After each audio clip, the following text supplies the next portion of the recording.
السلام عليكم بنات، كديرين؟ لاباس عليكم؟ كديرين مع الصحه؟ كنتمنى انكم كلكم تكونوا بخير وعلى خير.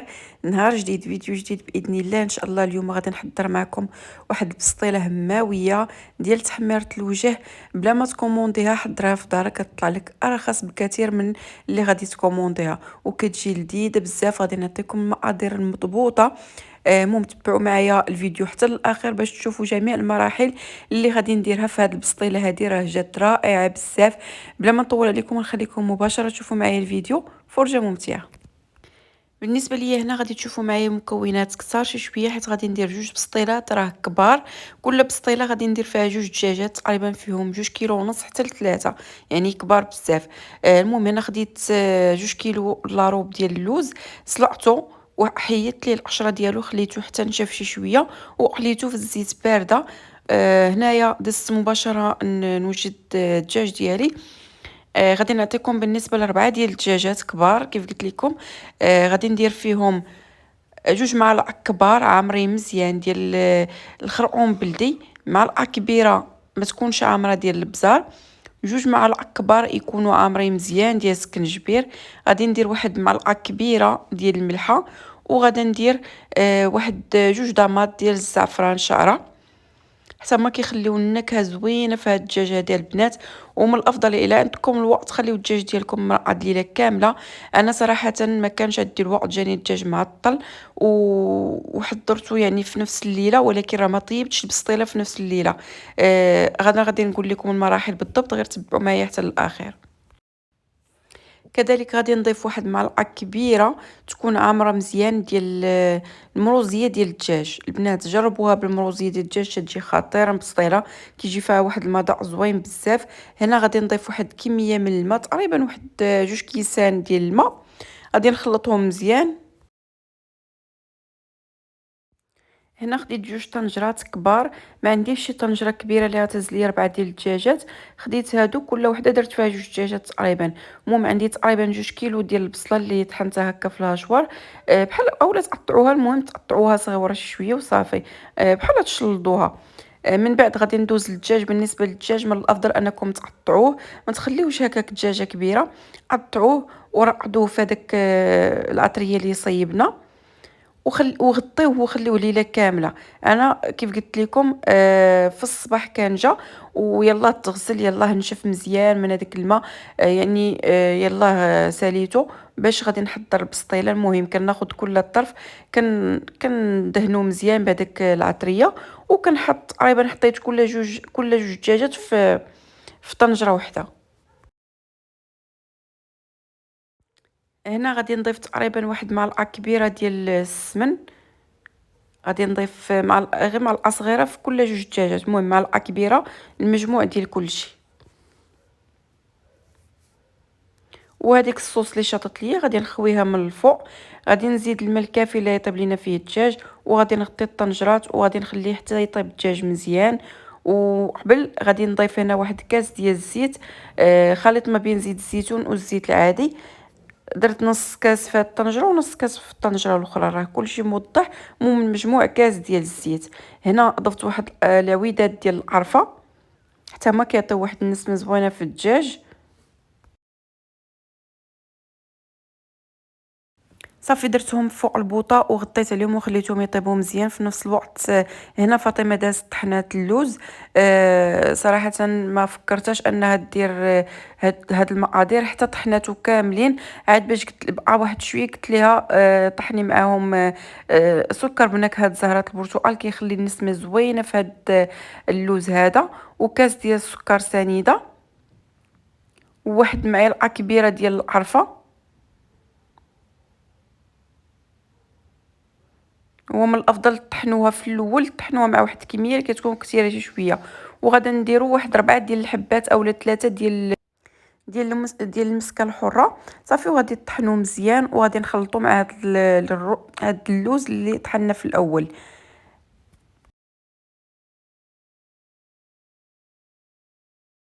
كيف كتشوفوا البنات راه اللوز ما خصوش يطحن حتى يولي بحال العقده، خاصنا نخليوه شويه مهرمش بحال هكا.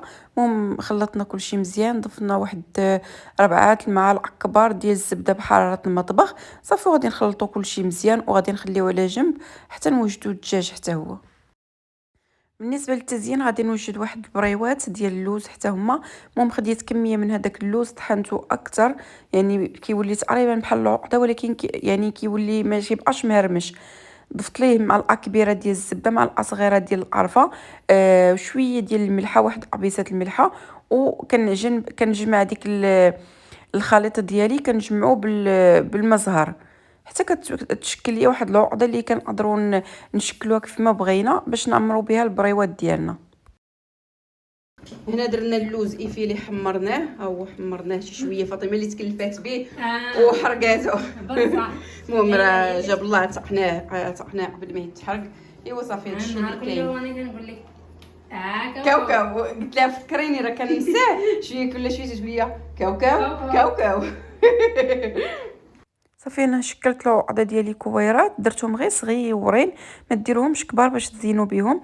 كذلك خديت كميه من ورقات البسطيله، قطعتها بحال هكا اشريطه، وصافي كنطويهم على شكل بريوات وكنلصقهم بالبيض ديال البيض في الاخر.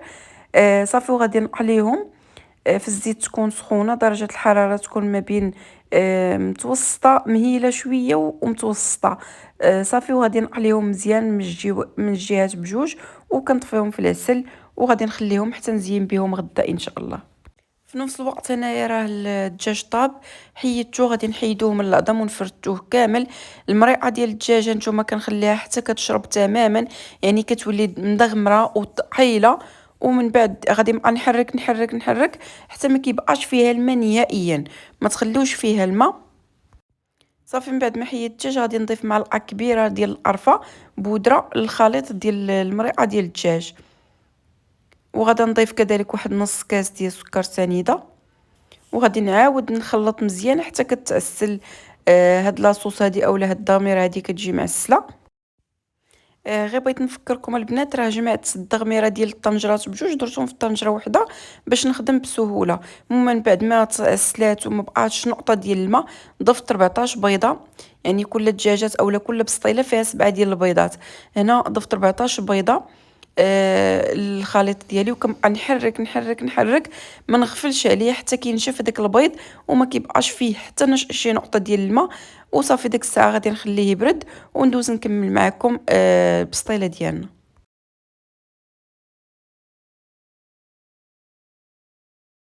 صافي دابا وجدت كلشي حدايا. اللوز راه هو مطحون، الدجاج ها هو راه حيدت ليه هذاك العظومه ديالو، قطعناه طريفات صغيورين كيف كتشوفوا. وكذلك البيض راه محطوط حدايا، يعني كلشي. ورقه بسطيله موجوده حدايا، كنحط حدايا واحد الزليفه فيها الزيت، هي اللي فيها اللي مليها، باش كنبقى ندهن حتى الورقه ديالي عندي ديال مبخره، يعني ما مدهوناش بزاف بالزيت، مدهونه واحد شويه، غادي ندهنها بالزيت. وهنا في هاد فوقاش كاينه الشيته الزرقاء، البيض ديال البيض باش غادي نلصق به هذوك الجناب اللي غادي نزين بهم، وغادي نلصق بهم اي حاجه بانت لي طالعه. المهم هنايا فرشت. ممكن تاخذوا طبسيل اولا لاطه دائريه، ممكن تاخذوا بحال هكا كيف خديت انا شكل بيضاوي. المهم نتوما اللي بغيتو، انا عجباتني هذه صراحه زوينه بزاف، عطات واحد الشكل خطير. المهم كنحاول انني ندهن الورقه ديالي، وحطيت في الاول جوج ديال الورقات، ومن بعد غادي ندير. المهم انا غادي نوريكم في الفيديو راه مشروح كل شيء مزيان.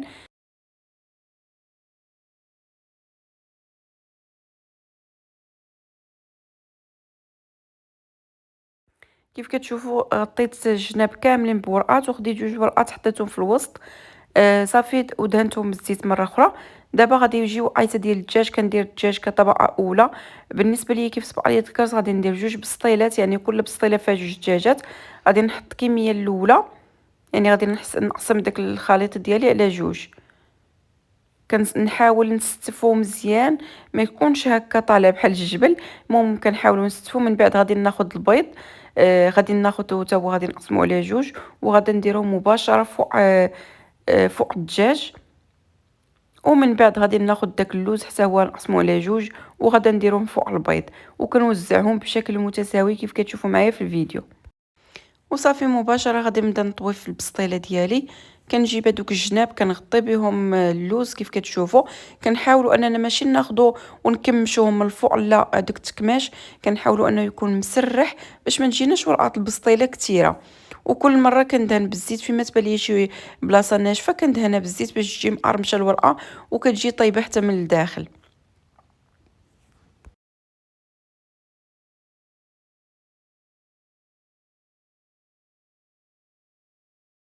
هانتوما البنات فاش جمعت الجناب كاملين، دابا كناخد ورقه ديال البسطيله، عفوا كناخد البيض ديال البيض وكندهن به ورقه بسطيله باش يلصقوا ليا داك الجناب مع بعضياتهم وما يطلعوش فاش يكونوا كيطيبوا. وفاش نحط عليهم الورقه الثانيه حتى هي تلصق باش نغطي هاد الجهه اللي كتكون بحال هكا كيف كتشوفوا. صافي دابا كنحاول نغلفها مزيان وكنخشي من التحت كيف كتشوفوا. غادي ناخذ دابا ورقه بسطيله اخرى، غادي نقسمها على جوج كيف كتشوفوا، وغادي نبدا في التزيين ديالها. ضروري هذيك الورقه حتى هي كندهنها بالزيت. بالنسبه لطريقه التزيين راه ساهله كيف شفتوا معايا. قطعت كل ورقه على جوج وكنشكلهم بحال على شكل فرفارات اللي كنا كنديروا بالورقه بحال هكاك، يعني كنبقى نكمش في نفس الوقت كنلصق هذوك التكماش بالبيض ديال البيض. وصافي كندور هذاك التكماش على ورقه ديال على البسطيله ديالنا كامله وكنخلي الوسط ديالها خاوي.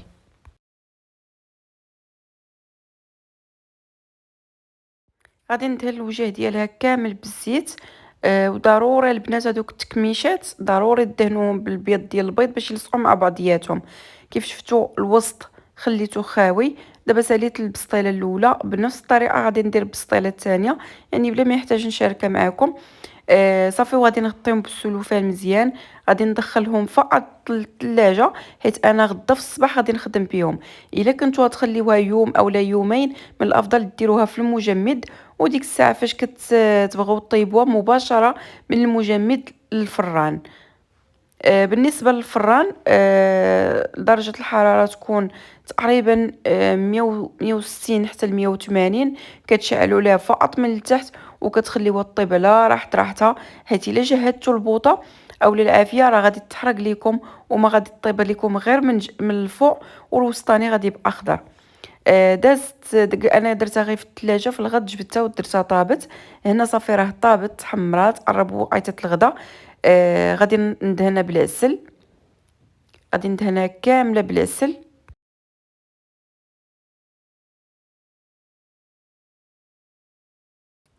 هو دائما التزيين كيبقى على حسب الاختيار ديالكم، ولكن ما فيها باس كنعطيكم بعض الافكار اللي ممكن تزينوا بها. المهم هنا خديت البريوات اللي حضرت راني طفيتهم في العسل. غادي نديرهم هكا في الوسط ديال هذاك الفراغ اللي كاين. وبالنسبه للبيض السمان غادي نديرو في عويدات وغادي ندورو. انتم غتشوفوا معايا الطريقه السهله وكتجي زوينه في المنظر ديالها. المهم غادي نديرهم، غادي ندورو البيض على هذوك البريوات. اللوز اللي حمرنا غادي نديرو في الجناب ديال البسطيله وصافي. وغادي نرش شويه ديال الاوراق ديال الورد غير باش يهرس لينا اللون ديال البسطيله. وبسطيله ديالنا كتكون واجده غادي نكملها ونرجع معكم نوريكم الشكل النهائي ديالها.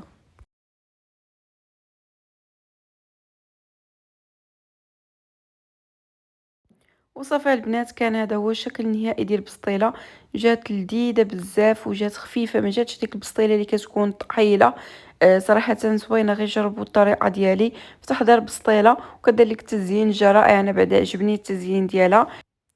وهنا غادي نكون ساليت معكم الوصفات اللي قدمت في عيد ميلاد. حضرت الطورطه شاركتها معكم، جات لذيذه بزاف. غادي نخليها لكم ان شاء الله في صندوق الوصف. وكذلك البسطيله هي هذه جات لذيذه وطريقه سهله. غادي نخليكم حتى نتلاقاو ان شاء الله غدا فيديو جديد.